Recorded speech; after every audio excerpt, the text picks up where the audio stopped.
there was a video I came across yesterday, and I want to talk about the decisions that we made. And I'm sure that you've heard me say in the past and many times on our broadcast is that every decision that we make, every decision, whether pro or con, bad or good, every decision that we make, it's going to affect everyone that is connected to us. Whether or not we know that individual or not, it's going to affect everyone that is connected to us. And I came across this video on yesterday, and it's a very disturbing video. I'm going to play a portion of it. There won't be any sound, but I will set it up and tell you what happened. And I want you all to take a good look at this. And I want to give a shout out to Active Self-Protection, John Correa. He's the one that, I know you probably already seen it. However, if you look at just regular local news, they won't show you the entire video or everything that that happened in this incident. And so let me just say this real quick. It's in reference to the couple and the gentleman that the man that got into an altercation over shoveling snow. And of course, you may already know the outcome of it. However, I wanted to talk about that just briefly. I'm not going to be here long. It's a very sad situation, but I wanted to talk about it. I really want to talk about this. And I won't play on the audio because it's definitely laced with profanity and some vile insults. But I just want to play a small clip. I won't play the entire video. But again, as I was saying, shout out to John Correa, Active Self-Protection. You can go over there if you want to see the entire video. It is it's pretty graphic, and I can see why they say it's inappropriate for young people and for a special audience, right?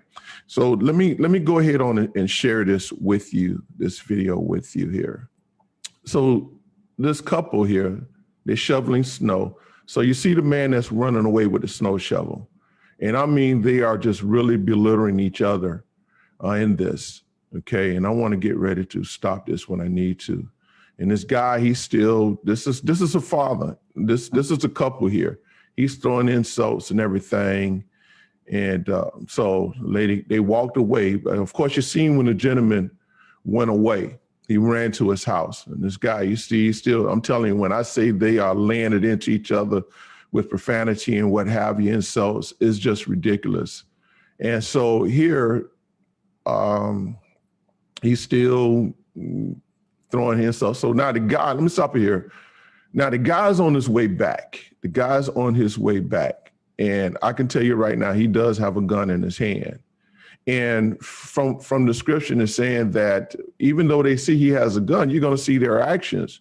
And the lady here, the wife, is saying, you know, bring it, bring it, bring it. But you got to look at this here. Okay, I'm not going to play the whole thing. Now he's shooting right now. He's shooting.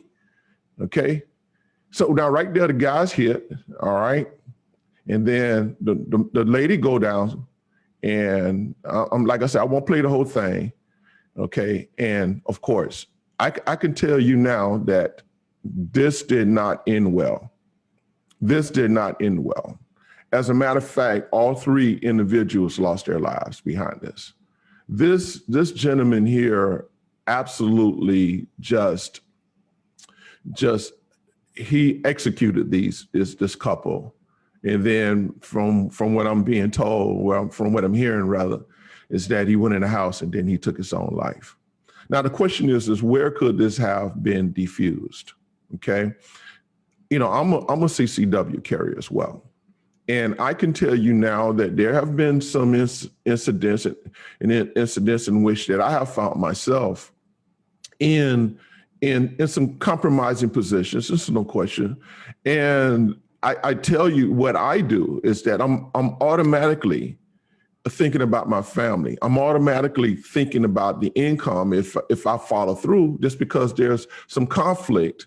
And I'm always thinking about what could happen if I follow what they want me to do, or if I don't have any self-control over myself, if I don't have any temperance within me. Now, just because I carry a firearm doesn't mean my CCW license doesn't mean it gives me the authorization just to use my firearm just because I feel like somebody is hurling insults at me or anything. If you are a CCW, I hope that you are carrying just for self-protection, meaning that someone is attempting to take your life, to harm you or to harm your family or loved ones. So that's the thing. But to use it to prove a point is the wrong thing. And really, again, Dave, 3 individuals lost their lives over shoveling snow. Think about it. Over shoveling snow, you would take the life of someone's life. 2 individuals. And when I tell you, he shot these people at point blank range. Even after, you saw where he came out with the handgun and he emptied his magazine in shooting this couple, and then he turns around and goes back in the house and comes out with an assault rifle to finish the job. Now, what we don't see here is the news is that there was a 15-year-old, the couple had a 15-year-old son who needed special aid, special assistance, I believe is how they call it.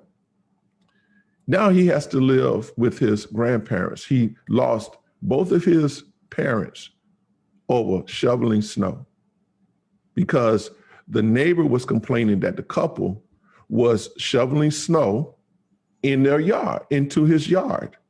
And this is what happened. Someone has to be smarter.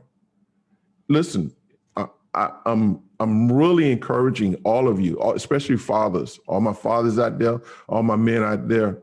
If you are a CCW carrier, if you do carry a firearm, and I'm just, here on Father's Note, we just talk about the truth. We talk about realistic facts.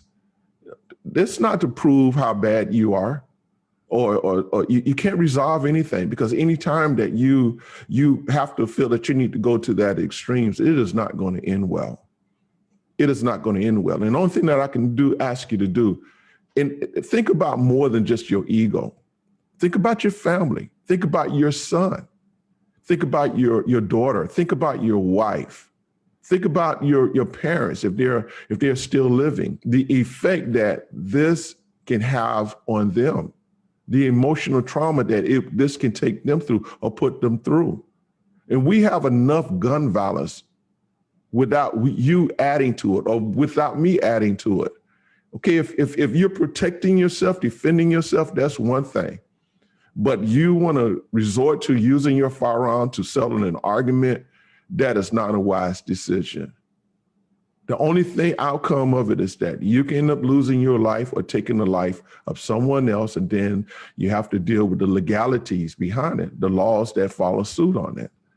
So I would encourage you, my brothers, all of you, all my brothers out there who may hear or see this video, even right now, use wisdom.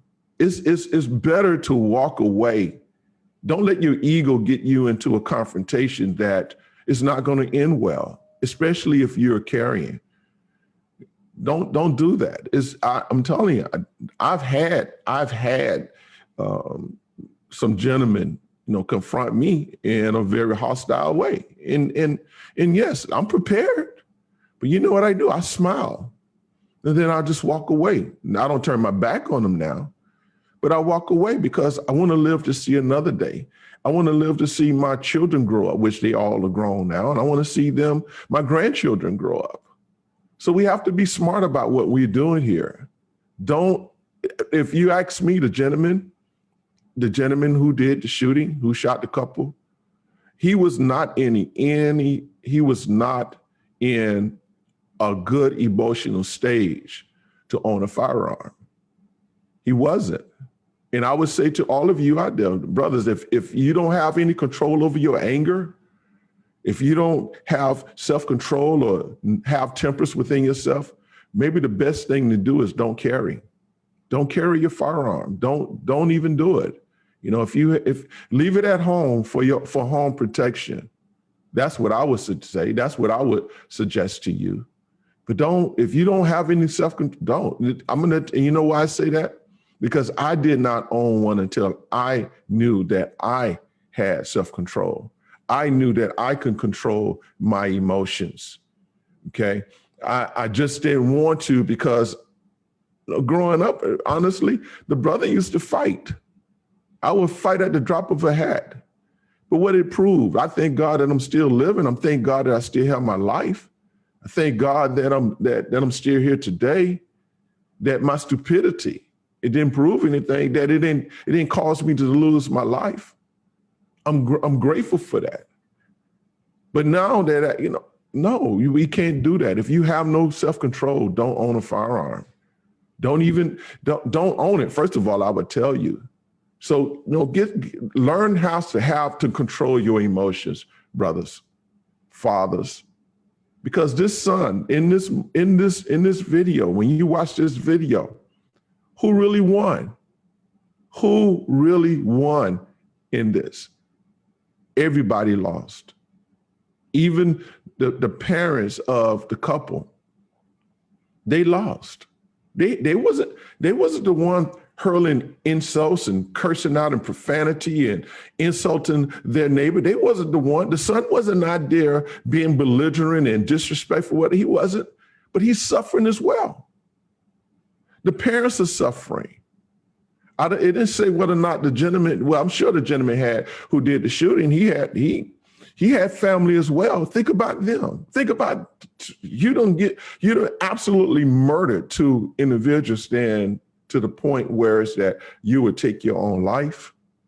So he knew it was wrong what he did. He knew he was wrong. Okay, so I just want to make that point.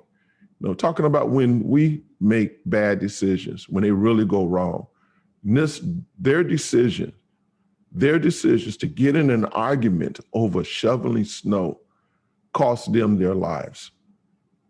Was it worth it? No. What I would have done, hey, I apologize, brother. As a matter of fact, you know what? I will come over and help you shovel your snow, because I don't mean no ill harm by this here. Because that's what we should be seeking, always seeking peace. That's what God would have us. If each and every one of us would seek and pursue peace more than trying to prove a point, be bad or whatever, nobody wins. Thank you for watching The Father's Note. Please like, comment, and share as we continue to promote fathers through building men.